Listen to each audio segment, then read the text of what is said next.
ए बेरी चोरी चोरी चुपके चुपके हमरा कमरा में आ गइल बानी। कौन खास चाहत बा का? केहू देख ली त का सोची, का कही? अरे का कही, ज्यादा से ज्यादा हुए कही जोरू के गुलाम। अरे जब हम 20 बरिस के रहनी तो यही तक न एजा रहुआ से चोरी चोरी चुपके चुपके मिले आवत रहनी जा। भुला गेलू का? कैसे भुला जाए? जब रोरे मिले आवत रहनी तब हमारा हाकिम भैया रउआ से 100 गो सवाल पूछत रहने, लेकिन अब तो भैया आपके देख के एकदम खुश हो जाइए। पूरा रिश्तेदारी में हमार भैया केहू के बात ना माने ने, सिर्फ आपके बात माने ने। हमरा सब मालूम बा पुष्पा जी। हाकिम भैया हमरा से उम्र में बड़ बानी, लेकिन हमरा पर इतना भरोसा करेलन, इतना इज्जत देवलन हमरा कि ऐसे लागेला जैसे हम उनका से बड़ बानी। अभी चुनाव उनाव के सुनली तो सोचली कि चला भाई हाकिम भैया के थोड़ा मदद कर देवल जाओ। अब छोट बहनोई हम हई तो इतना फर्ज तो बना तानू पुष्पा जी। ठीक है नहीं, चलिए नहीं हरो रे यहाँ।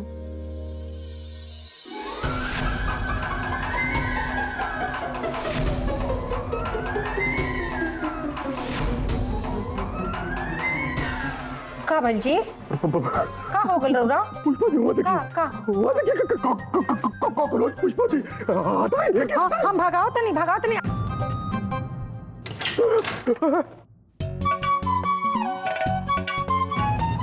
फूफा जी रहुआ काबर किन्ने से ही नहीं हा और इतना घबराइल काहे बानी? आशीर्वाद दी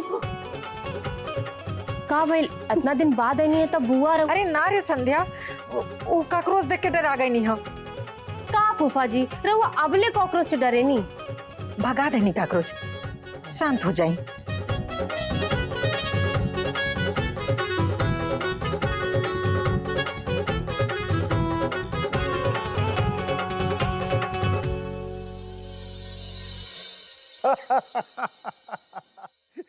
बहुत खास मौका पर आइल बानी मेहमान जी।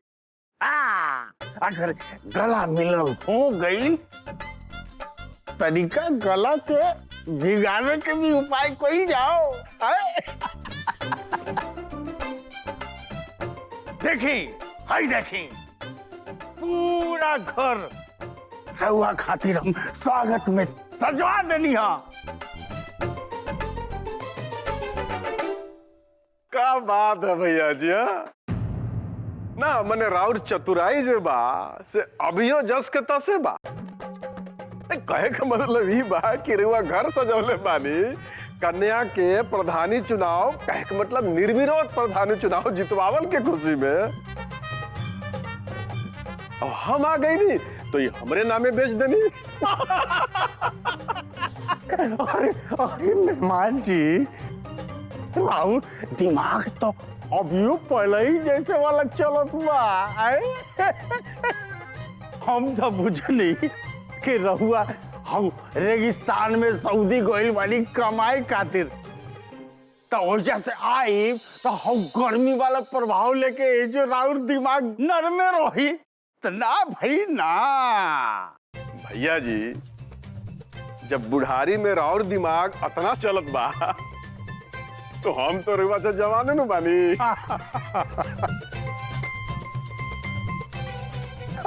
अच्छा अब अभी डींग डांग ये सब छोड़ी, ये बताइए आप कि का फैसला कैले बानी?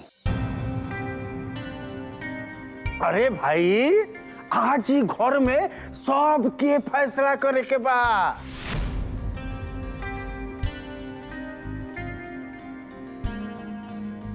ऐसे रउआ के भी फैसला करे के पड़ी मेहमान जी।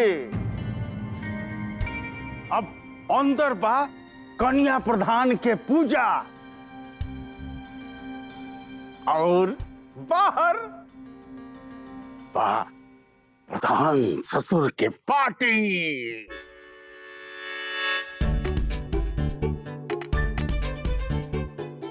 हे मेहमान जी तनिका खाने ने लाइक अरे लाइक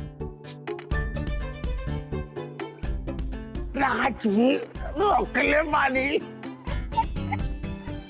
अब ये बताई कि रवा कौने शामिल होको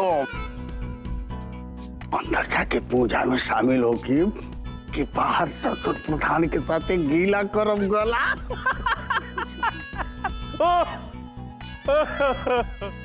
प्रणाम प्रणाम प्रणाम चाचा जी। यो पूछे के बाद बा फूफा जी यहाँ बाहर रही हैं हमनी के संगे, भीतर तो मेहरारू रही हैं सर। क्या हो फूफा जी?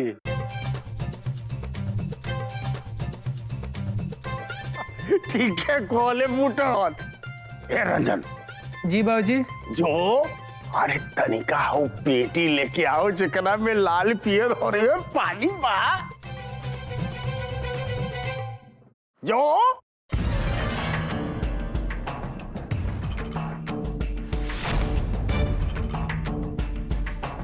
अरे हम तारा के लियावे खातिर बोलो तो मनी तू हो भौजाई के तरफ क्या देख रहल बड़े?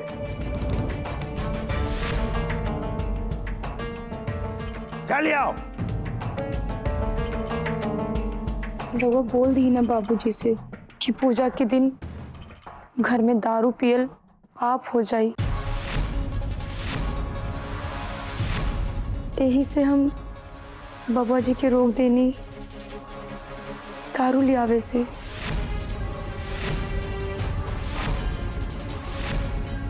अब रवे बताई पूजा पाठ के दिन घर में पाप होके ये ठीक बात नहीं खेनू। अब एक घर में पाप पुण्य के फैसला कन्या प्रधान करी है का अमर?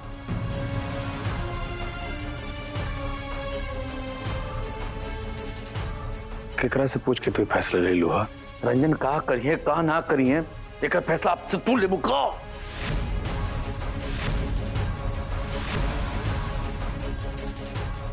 हाँ? अमर ये कन्या कैसे फैसला ले लिया?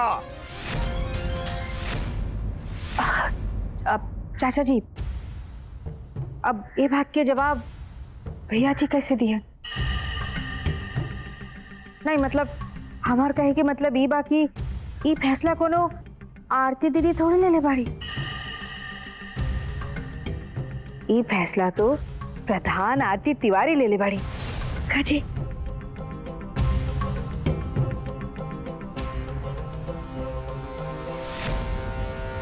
दुल्हन तारा यहाँ के सामने बोलने के का जरूरत बा? हमारा जवाब चाहिए कि कन्या अपना मन से ही फैसला कैसे ले ली? भैया जी शुरू शुरू में ऐसा हो जाला ना मतलब हमार कहे के मतलब ये बा कि कन्या भी नया नया प्रधान बनल बाड़ी ना,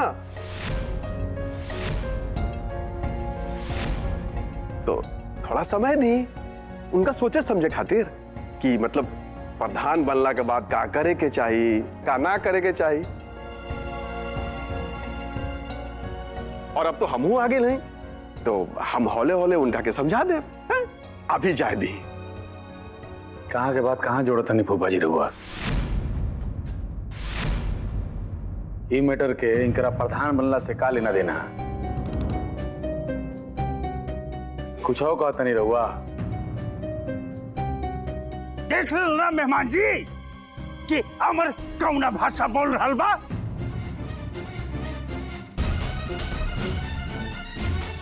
भैया जी हम इनको के हौले हौले समझा दे। अभी रुआ अपन गुस्सा शांत करी। अब चिंता के कोनो बात नहीं है। आजकल तो नल जल योजना जैसन दारू जेबा हर जगह उपलब्ध बा। और रहल बात अमर के बोले के तो ई उम्र में लड़का लोगन तो मेरे हरुओं के भाषा में बोलेलन। अब कुछ लोग तो यो उम्र में मेरे हरुओं के भाषा बोलेलन भैया जी। ठीक बा जरा अंदर जाए के बाबू जाओ, हमनी के भाई यहाँ खाए पिए तो जा। चाचा जी तो घबराई मत, सब इंतजाम बा हमारे लगे। शक्ति लेके आओ गाड़ी में से। वाह वाह मुटन वाह। अमर तू एजा ना रह बका। अंदर पूजा में बैठे के बा हमरा पीयू के माई के संगे।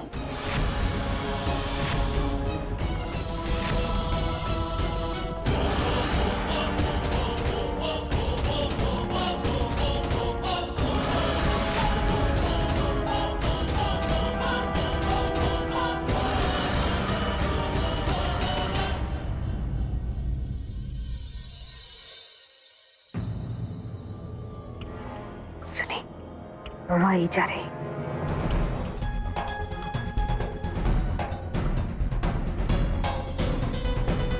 या अब आई मजा। ए जगह जी चाचा जी। जाओ जाके दरवाजा बंद कर दे। जी।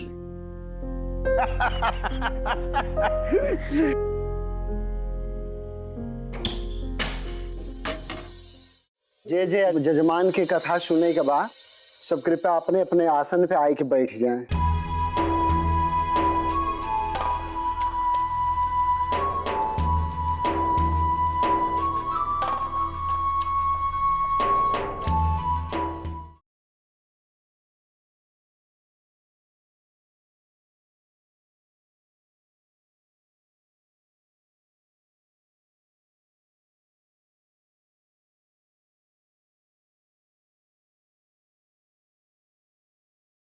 पानी पी लीजिए।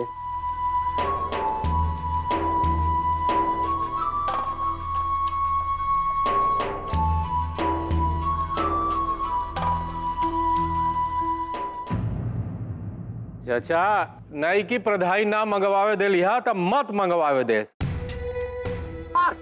यहाँ तो भूटन शुक्ला के गाड़ी में हमेशा 50 बोतल पड़ रहेला। वाह मुटन वाह।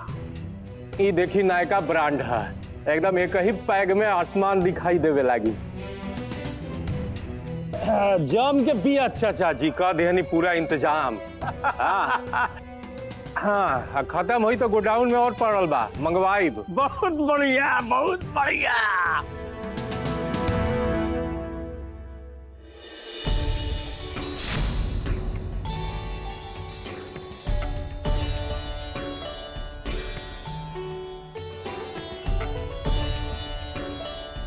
ए जगत जी चाचा जी। अरे तनिका गिलास उलास मंगाओ। अरे हम बोतल के ऊपर का कहल जाला? चखना चखना। चखना जुगाड़ कराओ। जी जी चाचा जी, हम अभी कर देता नहीं।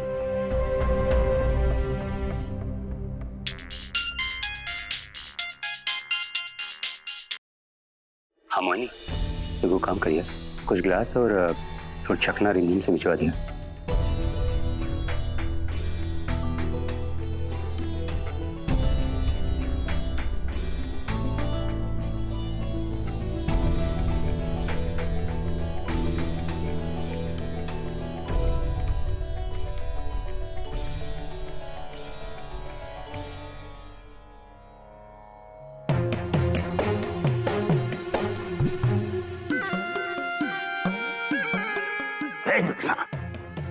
अब्राम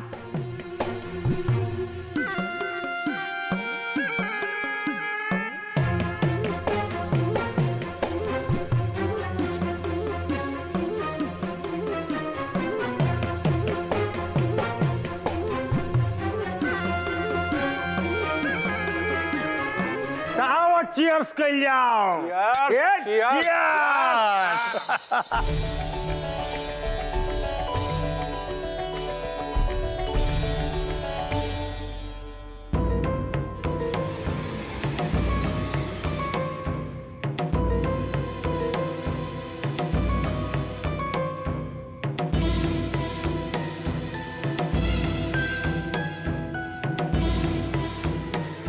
दूसर को मारनी।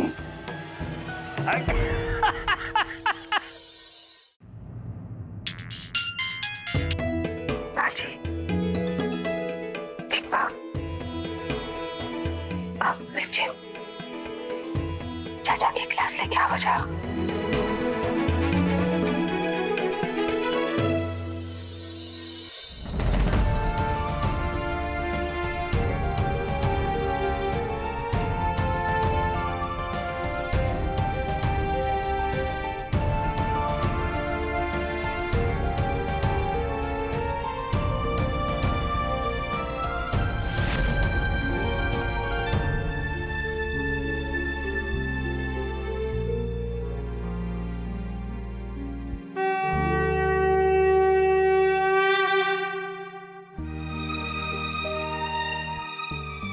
पंचामृत बनावे खातिर कौनो ग्लास द। हम लेके आवत बानी पंडित जी। जल्दी लेके आओ।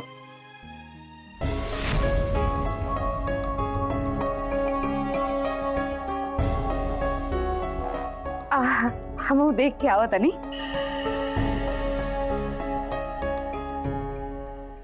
अरे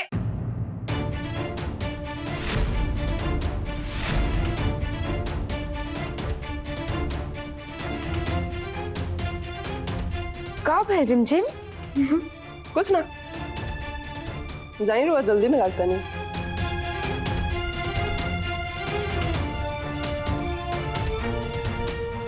आज तो तू कमाल कर दिलो रिमझिम। अब देखा हम कौन तमाशा दिखावत बानी सबके।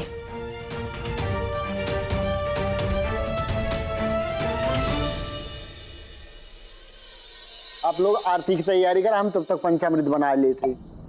जी पंडित जी।